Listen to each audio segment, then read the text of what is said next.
আসসালামু আলাইকুম প্রিয় দর্শক, সকলকে স্বাগত জানিয়ে দেব এই ভিডিওর মাধ্যমে অভিবাসীদের সর্বশেষ আপডেটগুলো জানার অপেক্ষায় রয়েছেন আপনি। মে মাসের 16 তারিখ নিজে জানবেন, একজনকে জানাবেন, ভিডিওটি শেয়ার করে চ্যানেলটি সাবস্ক্রাইব করে ফেসবুক পেজটি লাইক ফলো করে যুক্ত থাকলে আমাদের প্রতিদিনের আপডেট প্রতিদিন দেখতে পাবেন। আপনি কোন দেশ থেকে এই ভিডিওতে যুক্ত হয়েছেন কমেন্টস করুন, ইনশাল্লাহ আপনার কমেন্টসে রিপ্লাই করবো আমরা। বৈধভাবে ইতালিতে যাওয়ার সুযোগ বাংলাদেশিদের জন্য আরও বাড়লো। আপনারা জানেন যে 3 বছর কন্টিনিউ বাংলাদেশ থেকে বৈধভাবে লোক নেওয়ার সুযোগ দিচ্ছে ইতালি। যদিও এই প্রক্রিয়ায় রেকর্ড সংখ্যক বাংলাদেশি ইতালিতে যেতে পারেননি, তবে প্রসেসিং রয়েছে। যারা বৈধভাবে যেতে পারবেন না তারাই শুধুমাত্র অবৈধভাবে চেষ্টা করবেন বা করছেন। বৈধভাবে আপনার হাতে সুযোগ থাকাকালীন আপনি কখনোই অবৈধভাবে ইতালিতে যাওয়ার চেষ্টা করবেন না। সকল বাংলাদেশিদের প্রতি আমাদের বিনীত অনুরোধ। অবৈধভাবে ইতালি আসার জন্য আমাদের কত ভাই ভূমধ্যসাগরের মৃত্যুবরণ করেছে, লিবিয়া, তিউনিসিয়া সহ বিভিন্ন অঞ্চলে যেটা নিখোঁজ হয়েছে, মৃত্যু হয়েছে বা কোথায় আছে একমাত্র আল্লাহই ভালো জানে। যে পরিবারের সদস্যরা তাদের প্রিয়জনকে হারিয়েছে অবৈধভাবে ইউরোপে পাঠানোর জন্য, তারাই শুধুমাত্র জানে যে এই ক্ষত কতটা বেদনাদায়ক বা কতটা ব্যথা দিচ্ছে তাদেরকে। আপনারা জানেন যে ভূমধ্যসাগর ব্যবহার করে 2022 12,000 প্লাস বাংলাদেশি ইতালিতে প্রবেশ করে।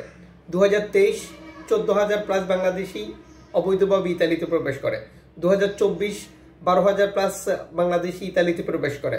2025 প্রথম থেকে কন্টিনিউ বাংলাদেশিদের অবৈধভাবে ইতালিতে প্রবেশ অব্যাহত রয়েছে। বাংলাদেশিদের এই ইতালিতে আসা অবৈধভাবে বন্ধ করতে ইতালির স্বরাষ্ট্রমন্ত্রী বাংলাদেশে গেছেন, ইতালির প্রধানমন্ত্রীও বাংলাদেশে যাবেন, যার মূল উদ্দেশ্য হচ্ছে অবৈধভাবে আসা বাংলাদেশিদেরকে দেশে পাঠিয়ে দেওয়া। যদিও এই প্রক্রিয়া বা এটি কন্টিনিউ ভিন্ন ভিন্ন দিকে মোড় নিতে পারে। আপনারা বর্তমানে অবগত রয়েছেন যে বাংলাদেশের সাবেক স্বৈরাচারী সরকার বা আওয়ামী লীগকে নিষিদ্ধ করেছে অন্তর্বর্তীকালীন সরকার।